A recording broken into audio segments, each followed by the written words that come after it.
업종 공략 업앤다운, 오늘은 KTB투자증권 영업부 이성훈 과장과 함께하겠습니다. 어서 오십시오. 네, 안녕하십니까. 자, 오늘 상승이 기대되는 업종부터 화면으로 만나보시겠습니다. 자, 이성훈 과장이 꼽은 상승 전망 섹터는 화학 업종입니다. 수소경제의 핵심, 탄소 섬유 코멘트해 주셨는데요. 자, 역시 수소경제에서 핵심이 탄소 섬유고 그 탄소 섬유를 만드는 업종이 화학 업체들이다. 네. 거죠?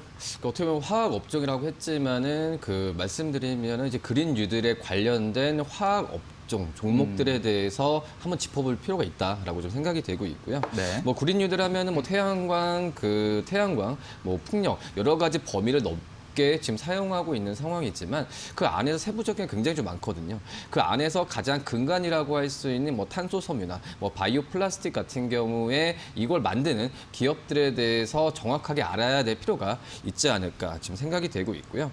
결론 이제 수소 경제라는 부분에 있어서 이 한마디로 수소와 굉장히 뭐 밀접한 관련이 있는 현재 상황이기 때문에 이 특히 탄소 섬유에 대한 어떤 관심이 좀 높아지는 상황이다라고 볼 수 있습니다. 뭐 탄소 섬유라고 하면은 역시 뭐 수소에 대한 부분에서 저장을 하든 뭐 받아들이든 배출을 하든 가장 기본이 되는 게 이 탄소 섬유가 있어야 어떤 이 수소 경제에 대한 부분을 할 수가 있는 상황이기 때문에 뭐 필수적인 요소라고 좀 볼 수 있겠고요. 뭐 그렇기 때문에 뭐 탄소 섬유 같은 경우에 이 어떤 우리나라의 기업들 중에서는 이 효성 첨단 소재 이 기업이 거의 유일하게 좀 하고 있는 상황인데 뭐 그런 관심이 좀 시장에서는 좀 약간 효성 첨단 소재에 대해서 잘 모르는 상황으로 뭐 태양광과 풍력에 대해서만 지금 어떤 매수세가 좀 몰리고 있다라고 좀 볼 수 있겠고요. 그렇기 때문에 가장 핵심 소재에 대한 수소 경제 핵심 소재에 대한 좀 관심을 좀 계속 꾸준하게 가져야 되는 게 많다라고 좀 볼 수 있겠고요. 아직까지 뭐 탄소 섬유라는 소재만큼에 대해서 가장 기본이 되고 있기는 하지만 이거에 대해서 이 탄소 섬유를 어떤 산업적으로 좀 연결시키는 부분은 아직 우리나라는 그 단계까지는 안 올라왔다라고 좀 볼 수 있겠는데 하지만 글로벌 기업들 같은 경우에 이 탄소 섬유를 활용한 이 산업에 대해서 좀 활성화가 되고 있기 때문에 특히 이제 우리나라 이 탄소 섬유와 관련된 기업들은 해외 쪽으로의 수출에 대한 부분에 있어서 좀 더 넓힐 필요가 좀 있지 않을까 지금 생각이 되고 있고요. 그다음에 이번 정부가 발표한 5대 녹색 산업 중 핵심이 바로 이 바이오 플라스틱이라고 볼 수 있겠습니다.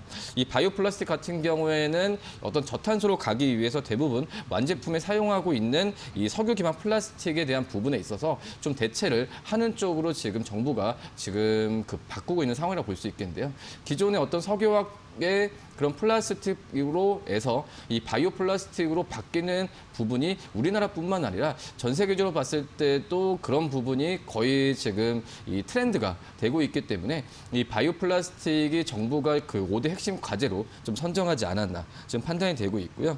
역시 바이오 플라스틱 같은 경우에는 지금 현재는 뭐 최대 생산국은 좀 미국이라 볼 수 있겠고 이걸 상용화를 많이 하고 있는 국가가 바로 이제 유럽연합 쪽이라고 볼 수 있겠습니다. 그렇기 때문에 바이오 플라스틱 같은 경우에도 우리나라는 지금 수소 경제에 대한 부분에 있어서 시작 단계지만 다른 선진국 같은 경우는 이 부분이 상용화되는 상태에서 이 우리나라 이 바이오 플라스틱 기업들 같은 경우에도 이 해외 쪽으로의 실적이 지금 필요한 상태라고 좀 볼 수 있겠고요. 우리나라 대표적인 기업은 이제 SKC 그리고 효성 TNC 같은 경우가 이 바이오 플라스틱으로 대표되는 기업이기 때문에 이런 기업들에 대해서 좀 관심을 또 가져야 되지 않을까 좀 이렇게 생각이 되고 있습니다. 네, 그렇군요.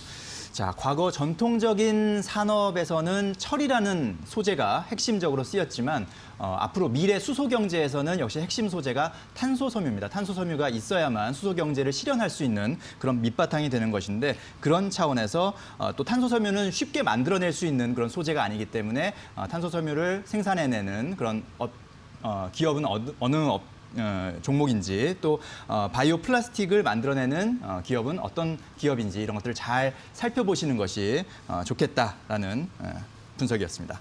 자, 이번에는 피해야 할 섹터를 확인해 보겠습니다. 하락이 예상되는 업종은 어떤 업종인지 지금 바로 화면으로 만나보시겠습니다. 자, 이성훈 과장이 꼽은 피해야 할 섹터는 BBIG 관련주입니다. 일단 쉬어가자라고 코멘트해 주셨습니다. 자, BBIG라면은 지금 가장 많은 관심이 몰리고 있는 바이오, 배터리, 인터넷 게임 관련 섹터인데 이거를 하락 예상 업종으로 꼽아주셨어요. 좀 의외인데요. 우선 많이 주가가 올랐다고 생각을 하세요. 아. 하지만 이번 달 들어서 이 코스피는 2% 가까이 올랐는데 네. 이 BBI주에서 이제 시가총액 상위 7개 기업이라 볼 수 있겠죠. 뭐 네이버, 삼성바이오로지스, LG화학, 셀트리온, 카카오, 삼성 SDI, NC소프트. 이 중에서 셀트리온을 제외하고는 이번 달 들어 다 마이너스거든요. 네. 그러니까 지금 시장에서 이제 그 뉴딜에 대한 이 BBIG가 ETF나 상장이 되는 상황에서 다른 이제 어떤 투자자 분들께서도 좀 오해를 많이 하시더라고요. 네. 이거에 대해서 이제 주가가 많이 올랐고 더 오를 것이다라는 막연한 기대감이 좀 있다라고 볼 수 있겠는데 오히려 지금 이런 기업들이 주가가 떨어졌다는 걸 본다고 한다면은 지금 이거에 대해서 좀 종목들에 대해서 좀 너무 적극적인 매수나 좀 관심을 두기에는 좀 약간 시간이 좀 필요하지 않을까 지금 생각이 되고 있고요. 네. 뭐 지금 우리나라뿐만 아니라 글로벌 증시 같은 경우에도 그렇잖아요. 뭐 이번 달 들어서 뭐 오늘은 좀 올랐지만은 이 아마존, 뭐 애플, 뭐 이런 기업들이 기술주들이 이 차익 실현 때문에 주가 많이 떨어졌던 부분인데, 그러니까 이 BBIG 이런 말씀드렸던 7개 종목 외에 다른 기업들 같은 경우에도 이 차익 실현에 대해서 굉장히 좀 노출되고 있는 상황이라고 볼 수 있겠습니다. 뭐 그렇기 때문에 지금 이런 종목들에 대한 부분은 다시 한번 짚어볼 필요가 있다라고 판단이 되고 있고요. 결국은 뭐 차익 실현이라는 부분이 많이 올라서 매도에 대한 부분이 나올 수도 있겠지만은 결국 봤을 땐 주가랑 실적에 대한 부분 괴리율이 크기 때문에 이거에 대한 투자 심리가 흔들리는 부분이라고 볼 수 있겠고요.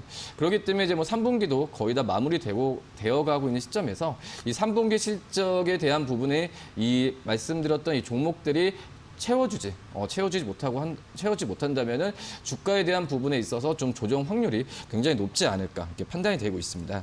뭐 그렇기 때문에 미국 같은 경우에도 나스닥 중심의 이 기술주들이 이 쏠림 현상으로 인해서 이런 종목들이 몇 개 종목들이 떨어진다 한다면 전체적으로 봤을 때도 지수가 조정받는 부분이기 때문에 우리나라 코스피나 코스닥 같은 경우에도 뭐 이런 기업들에 대한 차익 실현 물량이 나온다고 한다면 전체적으로 떨어질 가능성이 있다라고 좀 생각이 되고 있고요.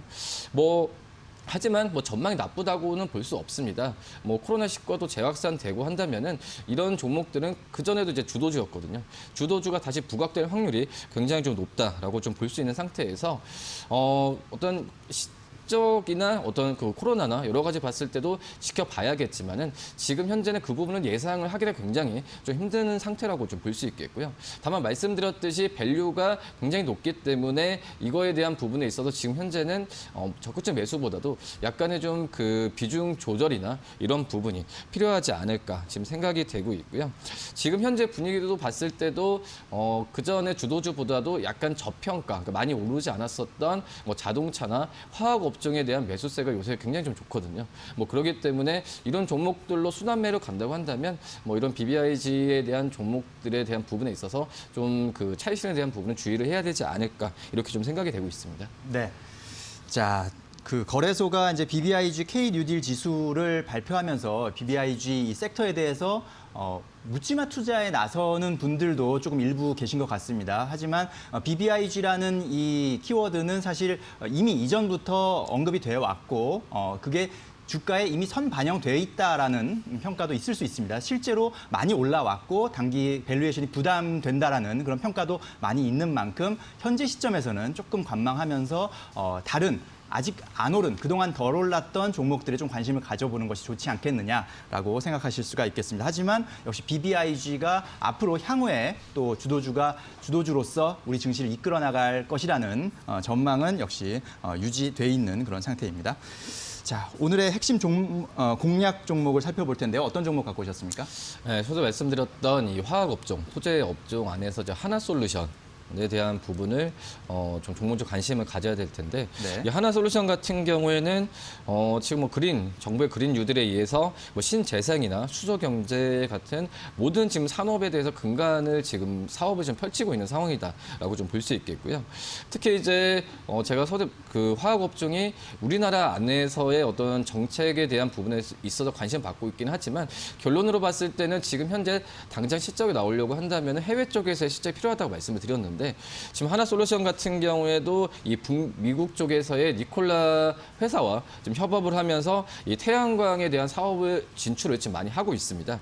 뭐 그런 점에서 이 수소나 연료 탱크에 대한 해외 쪽의 실적에 대한 부분이 좀 크게 잡힐 가능성이 있다라고 볼 수 있겠고, 하지만 이제 뭐 하나솔루션도 마찬가지지만 가장 큰 이제 그 매출처가 바로 이제 화학 제품이거든요. 그러니까 폴리염화비닐이나 이 폴리에탄올 같은 이런 그 상품에 있어서 매출이 나와야 되는데, 물론 이제 코로나19로 인해서 이 화학 이 상품에 대해서 매출이 좀 떨어지는 경우가 있었지만 지금 현재 3분기 같은 경우에는 뭐 중국도 그렇고 이 미국 쪽에서의 뭐 단가나 이 판매 부분이 점점 높아지고 있는 상황이다라고 좀 볼 수 있겠고요. 뭐 그렇기 때문에 말씀드렸던 이제 그 바이오 플라스틱, 그러니까 어떤 기존의 석유화학 플라스틱에서 이 바이오 플라스틱으로 가는 과정임에도 불구하고 지금 시작 단계인 상태에서 이 하나솔루션의 어떤 플라스틱 화학 제품에 대한 수요는 계속 지금 늘어날 가능성이 단기간은 좀 있지 않을까 이렇게 생각이 되고 있고요. 한마디로 기존 화학 제품과 어떤 수소 경제에 의한 이 수소 경제에 의한 제품들을 동시에 지금 하고 있기 때문에 이런 부분이 하나솔루션의 어떤 기업 가치를 계속 좀 높이는 상황이고, 주가도 이 부분이 좀 많이 반영이 됐다라고 좀 판단이 되고 있습니다. 뭐 최근에 좀 한 3일 정도는 주가 조정을 받고 있긴 하지만 이런 부분이 계속 부각이 된다고 한다면 주가의 추가적인 상승 여력은 있다라고 좀 생각이 되고 있고요. 어제 48,650원으로 지금 끝난 상태인데 뭐 목표가는 1차적으로 52,000원, 손절가는 44,000원 말씀드리도록 하겠습니다. 네. 자, 기존 화학 제품 매출도 중요하지만 또 태양광에서 열심히 사업을 벌이고 있는 한화솔루션, 미래 수소 경제의 또 핵심 소재까지 만들어내는 그런 상황에서 좀 핵심 공략주로 짚어주셨고요. 자, 오늘 상승 예상 업종은 화학 업종입니다. 그리고 하락 예상 업종은 BBIG 관련주로 꼽아주셨습니다. 자, 저희가 전해드린 투자 정보 잘 활용하시고요. 투자에 대한 판단은 시청자 여러분의 몫이라는 점 다시 한번 말씀드립니다. 이성훈 과장님, 오늘 말씀 잘 들었습니다. 감사합니다. 네.